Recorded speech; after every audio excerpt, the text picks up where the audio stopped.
الحمد لله نحمده ونستعينه ونستغفره ونعوذ بالله من شرور أنفسنا ومن سيئات أعمالنا من يهده الله فلا مضل له ومن يضلل فلا هادي له وأشهد أن لا إله إلا الله وأشهد أن محمدا عبده ورسوله أما بعد فأعوذ بالله من الشيطان الرجيم بسم الله الرحمن الرحيم إن الذين يرمون المحصنات الغافلات المؤمنات لعنوا في الدنيا والآخرة ولهم عذاب عظيم صدق الله الرسول. نبی اکرم صلی اللہ علیہ وسلم کی حیات طیبہ کا 5واں برس شروع کر رہے ہیں. حیات طیبہ کے 5ویں سال میں سب سے پہلا جو واقعہ پیش آیا بڑے واقعات میں وہ دومۃ الجندل کا واقعہ ہے. دومۃ الجندل یہ مدینہ طیبہ سے 480 کلومیٹر کے فاصلے پر ایک علاقہ ہے اور یہ محور اور مرکز تھا کچھ قبائل کا جن قبیلوں کا شیوا تھا کہ جو لوگ بھی وہاں سے گزرتے تھے ان کو لوٹتے تھے. چنانچہ کئی تجارتی قافلے انہوں نے لوٹے اور کئی تجارتی قافلوں پہ حملہ کر کے لوگوں کو قتل کیا. مسلمان بھی اس سے پریشان تھے اور دوسرے لوگ بھی اس سے کافی پریشان تھے اور یہ قیصر کی سلطنت سے 5 دن کا فاصلہ تھا اور مدینہ طیبہ سے 15 دن کا فاصلہ، تو اچھا خاصا بڑا فاصلہ تھا. دوسری طرف 4 ہجری میں جب غزوہ احد میں شکست ہوئی اور دیگر بہت سے معاملات ہوئے تو مسلمانوں کے روب میں کچھ کمی ہوئی. اس کمی کی بنیاد پر بہت سے لوگوں نے فائدہ اٹھانے کی کوشش کی جس کے متفرق واقعات میں نے ذکر کیے. تو انہوں نے سمجھ لیا کہ اب ہمارے پاس تو بڑی طاقت آ گئی اور کافی مال بھی اکٹھا ہو گیا تو ہم کسی نو مولود اسلامی سلطنت پہ کسی نو مولود سلطنت پہ قبضہ کرتے ہیں. تو اس کے لیے ان کو مدینہ نظر آئے کہ یہ بالکل ایک نیا علاقہ ہے اور نئے نئے لوگ ہیں. تو یہ لوگ یہاں پر اپنا لشکر اکٹھا کرنے لگے. تو نبی علیہ الصلوۃ والسلام نے یہاں پر حملہ کیا اور حملے کی تدبیر ایسی شاندار بنائی جو پہلے عرب میں نہیں تھی. نہ عرب کی سوچ میں ایسی چیز تھی، نہ ان کا طریقہ کار تھا، نہ وہ اس چیز کو کارگر سمجھتے تھے اور نہ ان کے ذہنوں اور فکر و گمان میں ایسی کوئی ایجاد تھی کہ ایسا بھی کچھ ہو سکتا ہے. چنانچہ آپ علیہ الصلوۃ والسلام نے صحابہ کو تیار کیا اور 1000 صحابہ کا لشکر تیار ہوا اور یہ لشکر لے کر آپ صلی اللہ علیہ وسلم اس طرح نکلے کہ رات میں سفر کرتے اور دن میں آرام کرتے. رات میں سفر کرتے اور دن میں صحابہ کرام کو متفرق جگہ پہ بھیج دیتے کہ لشکر متفرق ہو جائے، چھپ جائے، کسی کو پتہ ہی نہ چلے. اور پھر رات ہوتی اکٹھے ہوتے اور اکٹھے ہو کے مغرب کے بعد نکلتے اور رات کے سفر کا کسی کو اندازہ ہی نہیں ہوتا تھا کیونکہ عرب میں یہ تمدن ہی نہیں تھا کہ کوئی رات کے وقت سفر کرے. حتیٰ کہ بعد کے زمانے میں بھی یہی رہا کہ رات میں کوئی سفر کرتا ہی نہیں تھا. جو بھی اسفار ہوتے تھے وہ ہمیشہ دن میں ہوا کرتے تھے، رات میں سفر ہوتا ہی نہیں تھا. چنانچہ آپ صلی اللہ علیہ وسلم نے رات میں سفر کیا اور 15 دن کے بعد آپ صلی اللہ علیہ وسلم دومۃ الجندل پہنچے. لیکن ظاہر بات ہے 1000 کا لشکر ہے، تھوڑی بہت خبر پہنچی. جب خبر پہنچی تو یہ لوگ بہتر ہوئے اور آپ صلی اللہ علیہ وسلم نے صحابہ کرام کی مختلف ٹولیاں بنائی، جماعتیں بنائی اور مختلف جگہوں پہ بھیجے. تو کوئی انسان ہی نظر نہیں آیا، یعنی ایسا روب چھا گیا، ایسا پورے جزیرے پر روب چھا گیا کہ کوئی انسان ہی نظر نہیں آیا. چنانچہ 1000 صحابہ کرام مختلف ٹولیاں بنا کے مختلف علاقوں میں دیے تو صرف ایک آدمی پکڑ میں آیا. اس آدمی کو آپ صلی اللہ علیہ وسلم نے اسلام کی دعوت دی، اس نے فوراً دعوت اسلام قبول کی. لیکن یہ جو سفر تھا یہ اتنا کارگر ہوا کہ پورے عرب پہ دھار بیٹھ گئی کہ کوئی بھی بڑی جماعت یا کیسی بھی طاقتور جماعت ہو وہ مسلمانوں کو نقصان نہیں پہنچا سکتی. اور جو مسلمانوں کے بارے میں ایک پرسپشن بیٹھ چکا تھا کہ مسلمان ابھی مغلوب قوم ہو چکی، ان کو شکست ہو چکی وغیرہ وغیرہ، وہ سارے کے سارے خیالات اور نظریات ختم ہو گئے. اور سیئر نگاروں نے اس کے بہت سے فوائد لکھے ہیں، لیکن ہم اس طرف نہیں جاتے۔ اس کے بعد جو آگے کا واقعہ وہ اہل یہود کی طرف سے مسلمانوں کی طرف سے کچھ سازش ہو رہی تھی۔ بنو مستلق اس کو کہتے ہیں یا قریشیہ کہتے ہیں۔ اس کے اندر 2-3 بڑے اہم واقعات اور 2-3 ایسے اہم ترین واقعات ہیں جو کہ سیرت طیبہ کے اندر بڑی عظیم الشان مثالیں ہیں۔ ایک مثال یہ کہ آپ صلی اللہ علیہ وسلم غزوہ بنو مستلق کے لیے تشریف لے کر گئے اور وہاں آپ صلی اللہ علیہ وسلم کو فتح ہوئی، اور فتح ہونے کے بعد آپ صلی اللہ علیہ وسلم نے دشمن کے لوگوں کو قید کر لیا، اور قیدی بنانے کا جو نظریہ ہے اس کے حوالے سے میں کافی باتیں پہلے ذکر کر چکا ہوں۔ انہیں قیدیوں میں حارث جو سردار تھے بنو مستلق کے، ان کی بیٹی تھی حضرت جویریہ، اور یہ جویریہ چونکہ سردار کی بیٹی تھی اور سردار کی بیٹی ہونے کی ایک اپنی شان ہوتی ہے، اور دوسری طرف حارث جو تھے وہ بڑے سمجھدار اور بڑے بہادر قسم کے آدمی تھے۔ تو حارث کی بیٹی حضرت جویریہ آپ صلی اللہ علیہ وسلم کے پاس آئی اور کہا کہ فلاں بندے کے اب میں ہوں اور فلاں بندے نے مجھے اپنا قیدی بنا لیا ہے۔ اب مسئلہ یہ ہے، جویریہ کی شادی ایک بنو مستلق کے ایک سردار سے ہوئی تھی، اور وہ جو سردار تھا وہ بڑا ماہر علم دان تھا اور سمجھدار آدمی تھا۔ تو ایک مرتبہ اس نے حضرت جویریہ نے خواب دیکھا، اور خواب یہ دیکھا کہ آسمان سے چاند ہے وہ اترے اور میری گود میں آ گئے۔ تو اپنے شوہر کو بتایا کہ بھئی میں نے یہ خواب دیکھا ہے۔ تو اس نے حضرت جویریہ کو تھپڑ مارا، اور تھپڑ ایسا مارا کہ جا کے حضرت جویریہ کا سر نیچے فرش پہ لگا، اور کوئی پتھر تھا جو یہاں پر چبھ گیا جس کا زخم بن گیا، اور وہ گہرا زخم آیا۔ تو میں تھپڑ کیوں مارا؟ لگتا ہے کہ تم محمد عربی صلی اللہ علیہ وسلم سے نکاح کرنا چاہتی ہے، حالانکہ تم میری بیوی ہے، یہ کتنی بے شرمی کی بات ہے۔ تو میں کب چاہتی ہوں، میں نے تو بس یہ خواب دیکھا وہ آپ کو سنایا، اس کے علاوہ تو کچھ بھی نہیں۔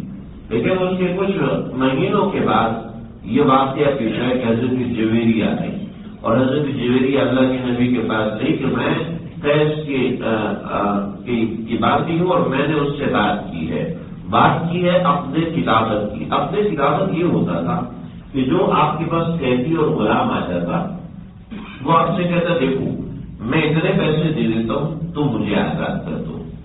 تو وہ اگر آقا مان جاتا تھا تو اس کو کہتے تھے اپنے کتابت، یعنی لکھ دیا جاتا تھا جب اتنے پیسے دو یہ چیز دو، جیسے حضرت سلمان فارسی رضی اللہ عنہ کا اپنے کتابت ہوا تھا کہ 40 اوقیہ سونا چاہیے اور 300 کھجور کے درخت چاہیے جو ایک ہی جگہ پر ہو، اور عرب میں ایک جگہ پر کھجور ملنا 300 کھجور ملنا تقریباً ناممکن تھا، لیکن اس کو یہ جو معاہدہ ہوا تھا اس کو عربی میں اپنے کتابت کہتے ہیں۔ تو حضرت جویریہ نے جب یہ دیکھا تو یہ معاملہ ہوا تو نبی اکرم صلی اللہ علیہ وسلم کے پاس آئی اور کہا کہ میں نے فلاں سے اپنے کتابت کیا ہے اور آپ مدینے کے سردار ہیں، اور میں نے سنا ہے کہ آپ بہت سخی ہیں، لہذا آپ میری اس سلسلے میں مدد فرمائیں۔ تو آپ صلی اللہ علیہ وسلم کی نظر بصیرت کچھ اور تھی۔ نبی علیہ الصلوۃ والسلام کی نظر بصیرت ایسی معمولی نہیں تھی، آپ اس واقعے سے آپ کو سمجھ میں آئے گا۔ نبی علیہ الصلوۃ والسلام نے فرمایا کہ ٹھیک ہے میں تمہارے بارے میں سوچتا ہوں، لیکن اس کا فیصلہ میں تمہارے ہاتھ میں دوں گا، پھر دیکھتے ہیں کیا ہوتا ہے۔ اور وہاں سے حارث جو کہ مدینے کے جو کہ بنو مستلق اور مریشہ کے سردار تھے وہ پہنچے اور کہا کہ میری بیٹی آپ کے ہاں قید ہے اور میں اس کے عوض میں پیسے دیتا ہوں، آپ لوگ میری بیٹی کو آزاد کرو کہ وہ باندھی نہیں ہے، اصل سے وہ آزاد ہے، لہذا آپ اس کو قید نہ رکھیں۔ آپ نے فرمایا کہ ٹھیک ہے، اپنے کتابت میں یہ چیز طے ہوئی ہے کہ اتنے گھوڑے دے دو، اتنے کپڑے دے دو، یہ چیز دے دو، لہذا وہ لے کے آ جاؤ، میں اس سے بات کر لیتا ہوں، اس کے بعد جویریت کو اختیار دے دیں گے۔ تو کہنے لگے کہ بھی کبھی غلاموں کو بھی اختیار دیا جاتا ہے، آپ جیسا عادل نہیں دیکھا۔ چنانچہ حارث گئے اور وہ سامان لے کر آئے۔ ابھی اگر آپ اللہ تعالیٰ مجھے آپ کو بار بار توفیق دے وہاں جانے کی، تو وہاں پہ جو وزٹر آپ کو وزٹ کراتے ہیں تو قبا کی طرف جب جاتے ہیں تو جو وہاں کوئی ماہر آدمی اس سے پوچھیں کہ جو حارث نے نبی اکرم صلی اللہ علیہ وسلم کو باغات ہدیہ کیے تھے وہ باغات کہاں ہیں، تو وہ آپ کو باغات دکھائیں گے۔ نبی علیہ الصلوۃ والسلام کے باغات آج بھی وہ موجود ہیں۔ حارث نے جو آپ صلی اللہ علیہ وسلم کو ہدیہ کیے تھے، یہ بات کی بات ہے۔ تو حارث نبی اکرم صلی اللہ علیہ وسلم کے پاس سامان لے کر آئے، لیکن انہوں نے جب گھوڑے خریدے تو ان میں 2 گھوڑے بڑے زبردست تھے۔ یہ گھوڑے تو میں نے لے لیے، لیکن یہ 2 گھوڑے مسلمانوں کو دینا تو مجھے اچھا نہیں لگا، لہٰذا اس نے وہ 2 گھوڑے کسی جگہ باندھ دیے، کسی کے پاس امانت کے طور پہ رکھوائے، جو بھی مختلف روایات ہیں، تو وہاں راستے میں چھپائے اور چھپا کے پھر آگے نکلا کہ واپسی پہ میں وہ گھوڑے اٹھا لوں گا، جویریے کو ساتھ لے کے آؤں گا۔ تو یہ نکلے ہیں نبی اکرم صلی اللہ علیہ وسلم کے پاس سامان لے کر آئے، تو آپ نے فرمایا کہ یہی سارا سامان تم نے لیا تھا؟ جی یہی لیا تھا۔ وہ 2 گھوڑے جو تم فلاں کے پاس چھپا کے آئے وہ کیا ہوئے؟ تو فوراً کا اشہد انک رسول اللہ، میں گواہی دیتا ہوں کہ آپ اللہ کے رسول ہیں، کہ اللہ ہی جانتا ہے کہ ان گھوڑوں کے بارے میں اگر علم تھا تو صرف مجھے تھا، میرے کسی غلام کو بھی نہیں پتا تھا کہ وہ گھوڑے، کیونکہ ہارے ہوئے تھے، شکست ہوتا تھے، غلام وغیرہ تو ساتھ تھے نہیں۔ تو یہاں پہ مانے پھر آپ نے خطابت دیا اور اپنے بدر خطابت دیا، اور بدر خطابت دے کر حضرت جیویریہ کو فرمایا کہ دیکھو یہ تو بدر خطابت ہے، اگر میں تمہیں اس سے زیادہ بہتر دوں کہ میں آزاد کرواؤں اور آزاد کرا کے اپنے حق میں لے لوں، تو حضرت جیویریہ کہنے لگی کہ اس سے بڑی سعادت مندی اور اس سے بڑی عزت معافی کیا ہوگی۔ عرب میں نکاح صرف ہماری شادیوں کی طرح نہیں ہوتا تھا، عرب میں نکاح ایک بہت بڑا معاہدہ ہوتا تھا جس میں ایک جانبین ایک دوسرے کی عزت معافی حاصل کرتے تھے اور بہت سی چیزیں ہوا کرتی تھیں۔ چنانچہ نبی علیہ الصلوۃ والسلام نے حضرت جویریہ کو نکاح میں لیا۔ جب حضرت جویریہ کو نکاح میں لیا تو صحابہ کو پتہ چلا کہ بنو مستلق والے تو اللہ کے نبی کے سسرالی بن گئے، پہلے آپ کیا کریں؟ اب یہ کیا کہ جتنے غلام تھے 16 گھروں کے غلام تھے، 100 گھر بنو مستلق میں تھے، 100 گھروں کے غلام تھے، کتنے بچے تھے، کتنی عورتیں تھیں، کہ یہ اللہ کے نبی کے سسرالی بن گئے۔ جب اللہ کے نبی کے سسرالی بن گئے تو سب کو آزاد کرو۔ جب سب کو آزاد کیا تو سب نے کہا جنت ہے، سب اسی وقت کلمہ پڑھ کے، بہت سے لوگ اس وقت کلمہ پڑھ کے مشرف اسلام ہوئے۔ تو یہ کیسی جنگ ہے کہ دشمن نے ہم پہ قبضہ بھی کر لیا، ہمارا مال بھی پکڑ لیا، اور اس کے بعد ہماری جانیں بھی چھوڑ دی اور ہمارا مال بھی ہمیں واپس دے دیا۔ یہ کیا ہے؟ یہ نبی اکرم صلی اللہ علیہ وسلم سے محبت کا ایک طریقہ کار تھا جو صحابہ کرام نے ظاہر کیا۔ اب عائشہ صدیقہ بخاری شریف فرماتی ہیں کہ میں نے جویریت سے زیادہ بابرکت عورت کبھی نہیں دیکھی کہ جس کی برکت سے 100 گھرانوں کو آزادی ملی، 100 گھرانوں کو، صرف اس کے ایک عقد نکاح سے 100 گھرانوں کو آزادی ملی، اور کتنے ہی لوگوں نے اسلام قبول کیا۔ یہ جویریہ قبیلہ بنو مستلق سے واپس آتے وقت ایک اور بڑا عظیم الشان واقعہ پیش آیا، اور ایسا واقعہ یہ ایسی چیز ہے جو کہ زندگیاں پلٹنے والی چیز ہے۔ سیدنا عائشہ صدیقہ رضی اللہ عنہا بنی مستلق میں نبی اکرم صلی اللہ علیہ وسلم کے ساتھ گئی تھی، اور بالکل دبلی پتلی اور چھوٹی عمر کی تھی ہم عائشہ صدیقہ، تو یعنی اتنی سیدھی تھی کہ آٹا گنتے گنتے سو جاتی تھی، یعنی یہ باہر کے حالات کی خبر تھی حضرت عائشہ صدیقہ کو۔ تو حضرت عائشہ آپ صلی اللہ علیہ وسلم کے ساتھ گئی تھی، تو راستے میں ایک جگہ ہودج بٹھایا، ایسا ہوتا تھا کہ امہات المؤمنین کو ہودج میں بٹھاتے تھے۔ ہودج یہ ہوتا ہے کہ ایک چھوٹا سا باکس بنا دیتے ہیں جس میں ایک آدمی پورا آرام سے بیٹھ جائے یا لیٹ جائے، ایک باکس بنا دیتے ہیں اور اس کے گرد جو ہے وہ باندھ لگا دیتے ہیں، باندھ دیتے ہیں کہ 4 بندے اس کو چاروں طرف سے آرام سے اٹھاتے ہیں، اور پھر اس کو اٹھا کے اونٹ کے اوپر رکھ دیتے تھے، تو اس کو ہودج کہتے تھے۔ تو یہ ہودج عائشہ صدیقہ رضی اللہ عنہا کے لیے بنایا ہوا تھا۔ تو صبح کے وقت اس ہودج کو کھولا تو حضرت عائشہ صدیقہ گئی ہیں، تو کھولنے کا مطلب ہے پردہ ہو گیا تھا، تو صحابہ کرام ترے چلے گی، اطلاع کر دی کہ ہم چلے گئے ہیں کہ آپ باہر تشریف لے جائیں۔ تو عائشہ صدیقہ باہر تشریف لے گئی اور قضاء حاجت وغیرہ سے فارغ ہو کے واپس آئیں، تو قضاء حاجت میں انسان اپنی جو چیزیں وہ ہٹا کے رکھ دیتا ہے، تو حضرت عائشہ نے اپنا جو ہاتھ تھا بھاری تھا، بدن ہلکا تھا، ہاتھ بھاری تھا، وہ اتار کے رکھ دیا، وہ وہیں بھول گیا۔ تو حضرت عائشہ نے اپنا جو ہاتھ تھا بھاری تھا، بدن ہلکا تھا، ہاتھ بھاری تھا، وہ اتار کے رکھ دیا، وہ وہیں بھول گیا۔ تو حضرت عائشہ نے اپنا جو ہاتھ تھا بھاری تھا، بدن ہلکا تھا، ہاتھ بھاری تھا، وہ اتار کے رکھ دیا، وہ وہیں بھول گیا۔ وہی بھول کے جب واپس آئی ہیں تو صحابہ نے سمجھا کہ اندر آ گئی ہے. جب ان کو یاد ہے کہ میرا ہاتھ تو ہے نہیں تو جلدی سے باہر نکلی. صحابہ کو پتہ نہیں چلا اور وزن ہلکا تھا, لکڑی بھاری ہوتی ہے, تو انہوں نے سمجھا کہ حضرت عائشہ اندر ہے اور اس کو اٹھا کے اونٹ پہ رکھا اور قافلہ روانہ ہو گیا. جب حضرت عائشہ واپس آئی ہیں تو دیکھا قافلہ سارا کا سارا چلا گیا. اور ظہر فجر کے بعد کا وقت تھا اور حضرت عائشہ کو اس بات کا پتہ تھا کہ لشکر کے آگے بھی کچھ لوگ ہوتے تھے, پیچھے بھی کچھ لوگ ہوتے تھے. جو آگے لوگ ہوتے ہیں ان کو مقدمہ کہتے ہیں اور جو پیچھے لوگ ہوتے ہیں وہ مجھے بھی لفظ بھول گیا, کافی سرا استعمال ہوتی ہے. تو وہ حضرت صفوان بن معطل رضی اللہ عنہ یہ پیچھے آیا کرتے تھے اور لشکر کے کا جو کوئی سامان رہ گیا, کوئی چیز رہ گئی, کوئی بندہ رہ گیا تو اس کو پھر لے کے اپنے ساتھ آتے تھے. حضرت صفوان ابن معطل بخاری شریف میں واقعہ بڑی تفصیل کے ساتھ قدیم کتب خانے کی بخاری اتنی بڑی ہے, اس کے 3 صفحات پہ یہ واقعہ موجود ہے. حضرت عائشہ سے مروی اور عجیب و غریب الفاظ استعمال کیے. تو حضرت عائشہ صدیقہ رضی اللہ عنہ وہاں پہ لیٹی ہوئی ہیں تو حضرت صفوان بن معطل آئے تو حضرت عائشہ فرماتی ہے کہ صفوان کو اللہ جزا دے کہ اس نے سوائے استرجاع کے مجھ سے کوئی بات نہیں کی. استرجاع کہتے ہیں انا للہ و انا الیہ راجعون, اس کو اصطلاح میں کہتے ہیں استرجاع. تو انہوں نے استرجاع کا تو اونچی آواز میں کہا انا للہ و انا الیہ راجعون. تو حضرت عائشہ کی آنکھ کھل گئی, وہاں لیٹی ہوئی دیکھا کہ صفوان آگے تو جلدی سے پردہ کیا.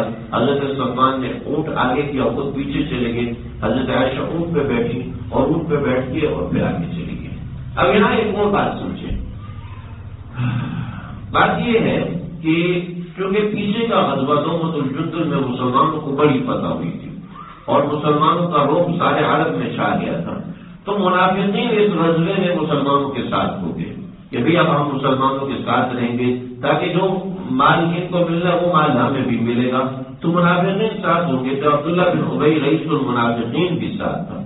جب اس نے دیکھا کہ سیدنا عائشہ صدیقہ رضی اللہ عنہ صفوان بن معطل کے ساتھ اکیلی آئی ہیں تو انہوں نے شور مچایا, یہ دیکھو یہ کیا ہو گیا, یہ کیا ہو گیا, یہ کیا ہو گیا, یہ ایسا ویسا, عائشہ اور صفوان یہ معاملہ وہ معاملہ. اور عبداللہ بن ابی رئیس المنافقین نے سیدہ عائشہ صدیقہ رضی اللہ عنہا پر تہمت گھڑی. اور یہ تہمت ایسی گھڑی ہے کہ مدینے میں ایسی فضا چلی کہ مستقل بدگمانیاں. یہ ہمارے معاشرے میں اتنی بڑی ضرورت ہے, خاص طور پر آج کے زمانے میں, خاص طور پر اس وقت کے زمانے میں, کہ یہ ساتھ بیٹھے ہوئے لوگ ہیں, اس کو اس کے بارے میں غلط فہمی, اس کو اس کے بارے میں غلط فہمی, اس کو اس کے بارے میں غلط فہمی. آپ اس میں پوچھیں گے بھائی تم نے کیا کہا, اس نے مجھے بولا تھا, اس نے مجھے یہ بولا تھا. ہمارے استاد ساؤتھ افریقہ کے, تو میں نے وہاں کوئی مسئلہ ہوا تو میں نے ایک بندے کی مدد کی تو مجھے کیا لگا ڈونک کی, مجھے بڑا غصہ چڑھا. تو میں واپس جانا چاہیے کتنے بدتمیز لوگ نہیں, مجھے ڈونکی کہے. ساؤتھ افریقن زبان میں ڈونکی کا مطلب ہے شکریہ. تو اپنے دل میں دوسرے کے بارے میں منفی پروپیگنڈا, غلط فہمی, جو کہ کمیونیکیشن آج کل بہت کم ہو گیا ہے. لوگ ایک دوسرے سے ملنا پسند نہیں کرتے, بھائی سے ملنا بہت کم پسند. بس عید پہ ملیں گے, فلاں موقع پہ ملیں گے, بس زیادہ ملنا جلنا ہے. بھائی سے نہیں ملتا, ہمسائے سے نہیں ملتا. تو غلط فہمی, غلط فہمی. اس نے یہاں پر کچرا پہنا اور ہوا سے اڑ کے آ گیا ہوگا, بھائی اس میں تو نہیں پہنتا. مثبت گمان ہم دوسرے کے بارے میں رکھتے ہیں. بدگمانی ہمارے معاشرے میں اتنی کثرت سے بڑھ گئی کہ اس نے ہماری معیشت کو تباہ کیا, اس نے ہماری سیاست کو تباہ کیا, اس نے یعنی سوشل سرکل ختم ہوتا جا رہا ہے. جو بھی سرکل ہیں سب آن لائن بنتے جا رہے ہیں. سوشل سرکل بدگمانی کا شکار, آپس میں ایک دوسرے کے بارے میں برا سوچنا, آپس میں ایک دوسرے کے بارے میں غلط سوچنا, یہ بہت بڑھ گیا ہے. چنانچہ یہ واقعہ جو عائشہ صدیقہ, یہ ایسا واقعہ عجیب سی بات ہے. نبی اکرم صلی اللہ علیہ وسلم کے گھر کو اللہ رب العزت نے یہاں مشق بنا کے دکھایا کہ دیکھو جب غلط فہمی بڑھتی ہے تو معاشرے کے اندر کیا ہوتا ہے. کیونکہ اللہ نے وحی اتارنا بند کر دی, 27 دن تک وہی نہیں. حضرت ابو ایوب انصاری کو تو آپ جانتے ہیں, اللہ کے نبی کے پہلے میزبان, مدینے میں جس کے گھر میں 7 مہینے اللہ کے نبی نے قیام کیا, یہ شخص ابو ایوب انصاری ہے. وہ کہنے لگے اما ایوب تم کیا کہتی ہو صفوان اور عائشہ کا قصہ. استغفر اللہ, ابو ایوب کیا سوچ رہے ہو, کیا بول رہے ہو؟ شرم نہیں آتی؟ کس طرح کی بات کر رہے ہو؟ ذرا سوچو کہ عائشہ کی جگہ میں ہوتی تو صفوان کے بارے میں تم ایسا سوچتے؟ کبھی نہیں، صفوان تو ایسا شخص ہے. اور صفوان کی جگہ تم ہوتے، کیا تم عائشہ کے بارے میں، اللہ کے نبی کے گھر کے بارے میں ایسا سوچ سکتے تھے؟ نہیں. الامان والحفیظ، الامان والحفیظ کا توبہ کرو، اللہ سے معافی مانگو. یہ کیسی بات کرے؟ اور ایسی آواز چلی کہ مصطفیٰ بن اثاثہ بدری صحابی وہ بھی زد میں آ گیا، ہاں ایسا ہی ہوا ہے، ہاں ایسا ہی ہوا ہوگا. حسان بن ثابت جیسا شاعر رسول صلی اللہ علیہ وسلم اللہ کے نبی ممبر پہ بٹھاتے، اور حضرت حسان بن ثابت بھی ساتھ ملوگی. یہ واقعی معاملہ. حضرت زینب بنت جحش کی بہن حمنہ بنت جحش اللہ کے نبی کے گھر میں مستقل آنے والی، وہ بھی اس لپیٹے میں آ گئی. یہ کیا ہو گیا بھائی؟ یہ تو واقعی کوئی نہ کوئی گڑبڑ ہے، کوئی نہ کوئی گڑبڑ. کیوں؟ جب غلط فہمی ہوتی ہے اور پوچھا نہیں جاتا، آپس میں کمیونیکیشن نہیں ہوتا، تو اس موضوع کی باتیں ہوتی ہیں اور کثرت سے ہوتی ہیں. یہ واقعہ میں انشاءاللہ تفصیل اگلے جمعے کو عرض کروں گا.